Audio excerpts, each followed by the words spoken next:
What's going on, everyone? Mitch with Chum Bucket Garage here. So today I'm just going to give you guys a little bit of an update on the old Dodge short box here. So I got the front bumper, grill, and front fenders off, sitting right there. I already picked up fenders. I think you guys will see that in the last video. I can't remember. And I've just been kind of plugging away at this thing. So I'll show you guys the floor. It's a little bit worse than I had expected. I thought this side was going to be mint. Basically just grinded away at the paint and the surface rust that was starting, like kind of like that stuff right there. Like it's just kind of starting under the paint. And unfortunately we have some rot right here. So I'm going to have to do a little patch right there, and then we'll go around to the other side and I'll show you guys the other side. Not nearly as good as condition. So, cab corner patch panel, floor pan panel, and here's the floor. So this was literally like whatever's on the ground there, it was what was the floor, like Swiss cheese. So basically just grinded it away. This is still like this is pitted, but I sprayed it with like rust converter, so it should be okay. And I just primed it in case any moisture gets in there, like there is holes in the floor. So just wanted to keep it from rusting more while I was working on it. Gonna have to do something about this support here. I don't even know. I'll probably figure something out, like box it in here. This is pretty crispy. Box it in here and then box it in on the top here. That is connected to the body mount, and I think it's for the cab, so, and the floor. So don't really want to not do that.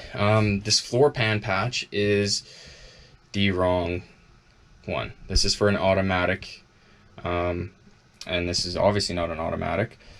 So gonna have to do a little bit of customization to this panel to make her fit, but I mean, it's good steel and it's got the right bends in it for the most part, so I'll make her work for now.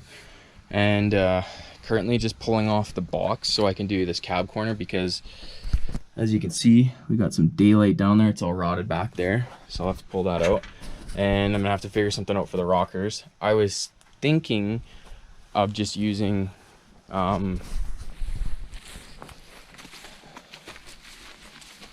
this piece on each side of the fenders here. That's what I think I'm gonna do, and just kind of work the metal into place, just so that it gives the appearance that the rockers are there or whatever. They're not gonna, it might look a little bit goofy, but at the same time, rocker replacements are like $150 a side, and I've already spent money on new front fenders, floor pan, and the one cab corner, and put some tires on it. Some nice 10 wide D-spoke Steelies, 275s in the back, a little bit of stretch. They're gonna look pretty good. And I just got this one on the front just so I can move it if I need be.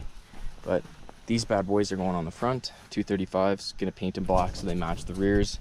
I picked up a pretty mint hood here, I'll show you guys, from the junkyard.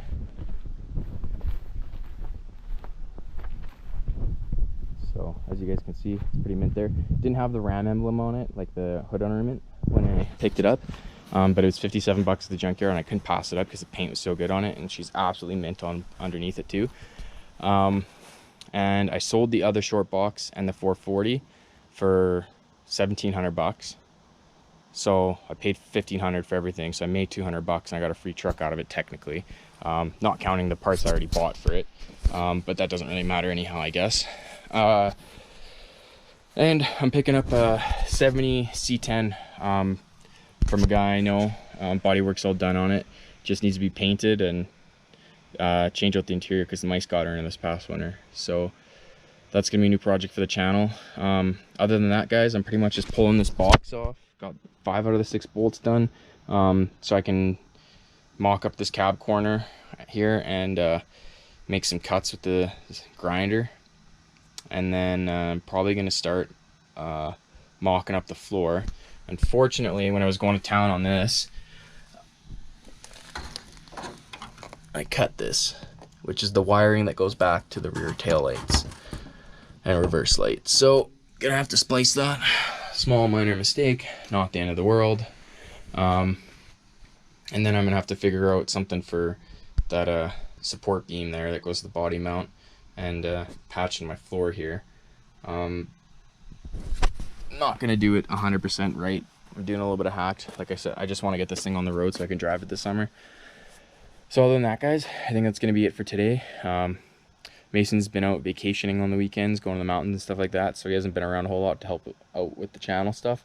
He'll be back. I think we're gonna do a video Sunday. Today's Friday, so you guys will see another video come out after this one comes out. And other than that, guys, I think that's about it. That's been done on this. I've been going at her pretty hard here. I need to change out this core support too. I'm gonna go to the junkyard tomorrow, picking up wheels for the C10 tomorrow, and I'm gonna go pay for the C10 tomorrow too. So I don't know how much I'm gonna get to do on this tomorrow, but tonight I'm gonna get a fair bit done. Been working on it basically every day after work, and should have her done. If anyone's got suggestions what I should do for paint, let me know. I was thinking of just flat blacking it. This is the flat black I used. It doesn't leave streaks, and it doesn't run because it dries so quick. So I don't know if that's a good idea or not, or just leave the front fenders black and throw this thing together and worry about paint later and just get her on the road. Might do that also. So give you guys a little bit of an update here when I get the box off. If I forget to, then that's it for the video. Have a good one, guys.